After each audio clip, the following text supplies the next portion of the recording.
वतन का खाया नमक तो नमक हलाल बनो, फर्ज ईमान की जिंदा यहाँ मिसाल बनो। अब पराई राजनीति पर नजर मत डालो, बुरी आदत है ये आदत बदल डालो। यह आदत वो आग है जिसमें अपना घर फूंके, वह अरबों भी खर्च करेंगे तब भी ये बात नहीं बनने वाली है। अरबों वो अपनी पूरी जायदाद को भी अगर उस दाव पर लगाएंगे, जड़ से ही खत्म किया होगा। इनको सब मालूम है, इनको मालूम है कि ये श्यामा प्रसाद मुखर्जी का नारा था। और मैंने अक्सर बोला है, ये जानबूझकर लोगों को बोल रहे हैं, गुमराह कर रहे हैं। ये भी बहुत सारे लोग रात के अंधेरों में और दिन के उजालों में मिलने आते हैं, बड़ी गुहार लगाते हैं ये हमारे दरवाजों पर आकर, जिनके मैं नाम नहीं लूंगा। हम छत पर भी रात को चढ़ चढ़कर यही बात बोल रहे होते हैं, 370 370।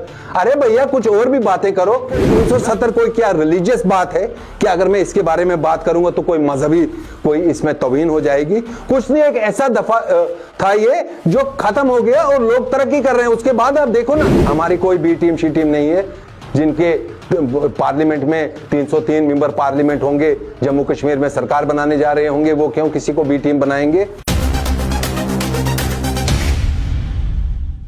अरे भैया मेरे भाई, करोड़ों रुपए क्या अरबों रुपए भी आप लगाओगे, जो चीज असंभव है, जो चीज पार्लियामेंट में काबिल एहतराम काबिल इज्जत हमारे देश के प्रधानमंत्री माननीय नरेंद्र मोदी जी, हमारे देश के काबिल इज्जत गृह मंत्री माननीय हमारे अमित शाह जी ने और उनकी पूरे उस पार्लियामेंट ने जिस चीज को जड़ से ही खत्म किया होगा, इनको सब मालूम है। इनको मालूम है कि यह श्यामा प्रसाद मुखर्जी का नारा था।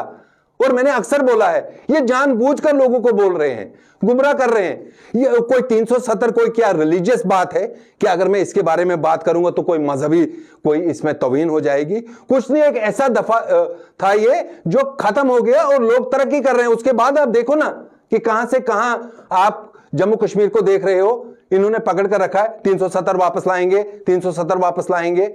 इनके पास और कोई, एक आदमी ने मुझे कहा छत पर भी रात को चढ़ चढ़कर यही बात बोल रहे होते हैं, 370 370। अरे भैया कुछ और भी बातें करो। बहुत सारे लोग जम्मू कश्मीर के उन डेली वेजरों के बारे में कभी आपके मुंह से बात निकली? उन एनवाईसी के बारे में कभी आपके मुंह से बात निकली? वो रहबरे खेल, रहबरे जिरात वाले, उनके बारे में कभी बात निकली? उनके बारे में डिमांड किया करो ना नरेंद्र मोदी जी को और अमित शाह जी को। वो जो ये बातें सुनेंगे और उनको भी अच्छा लगेगा। एक ही रट लगाए हुए हो, एक ही रट लगाए हुए हो, पता नहीं क्या बोल रहे हैं, बोलते हैं, फिर हमारा दिमाग करोड़ रुपए अल्ताफ साहब देंगे, वो अरबों भी खर्च करेंगे तब भी ये बात नहीं बनने वाली है। अरबों वो अपनी पूरी जायदाद को भी अगर उस दाव पर लगाएंगे, उनको भी चाहिए कि वो स्कूल और जो बाकी चीजें उनके बारे में, वो एक बुद्धिमान सियासतदान हैं। वो जिस तरीके से, मैंने नहीं सुना है ये, आपने मुझे कहा, मैंने नहीं उनका ये बयान सुना है, आपके माध्यम से आपने कहा तो कुछ तो उन्होंने फिर अगर ऐसा कहा है, वो जिस डेवलपमेंट के मुद्दे पर आगे चुनाव लड़ने जा रहे हैं उनको उसी पर फोकस करना चाहिए।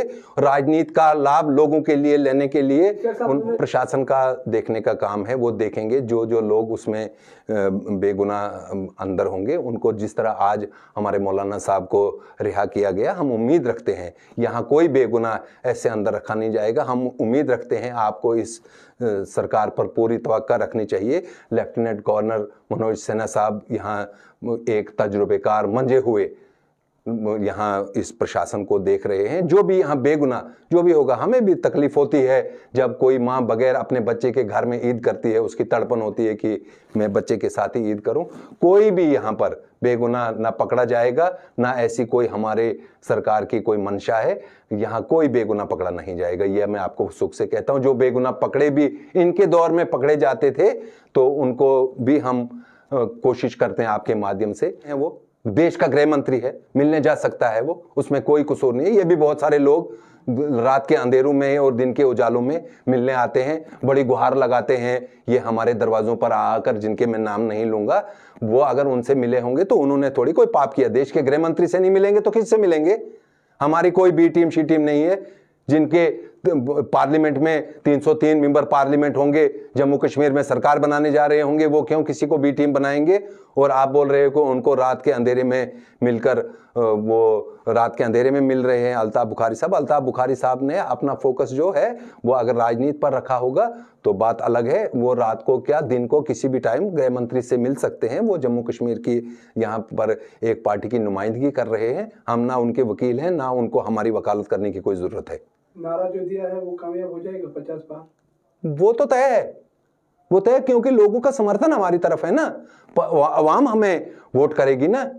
ये तो अवाम, ये 1987 में थोड़ी चुनाव लड़ने हैं कि वोट दिमो कासना तो जैन कुसना, वहीं से तो ये बीज।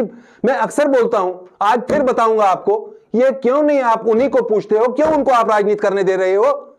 क्यों आप उनको राजनीति करने दे रहे हो जिन्होंने आपको लूटा है, जो कुछ बॉर्डर के पार चले गए आपके गलत पॉलिसियों की वजह से, आपकी गलत राजनीति की वजह से। वो तो चुनावी प्रक्रिया में हिस्सा ले गए थे और उसके बाद आप हमें इल्जाम ठहराओगे। इसमें हमारा कोई दोष नहीं है, ये दोष सब इन्हीं का है। इन्होंने ही इस सिस्टम को लूटा है। वतन का खाया नमक तो नमक हलाल बनो, फर्ज ईमान की जिंदा यहां मिसाल बनो। अब पराई राजनीति पर नजर मत डालो, बुरी आदत है, यह आदत बदल डालो। यह आदत वो आग है जिसमें अपना घर फूंके, ये वही आग होती है। आप राजनीति करो, कोई आपत्ति नहीं हमें। महबूबा जी से डर लगता है बीजेपी सरकार? किस चीज का? कोई ट्वीट आता है तो आप नहीं, महबूबा जी से हमें किस चीज का डर लगेगा? हमारी काबिले एहतराम बहन है वो। हमारे उनके वाल मरहूम की मुझे बड़ी इज्जत है। मैं जम्मू कश्मीर की राजनीति को मैंने पिछले 40 साल से बेहद गहराई से देखा है।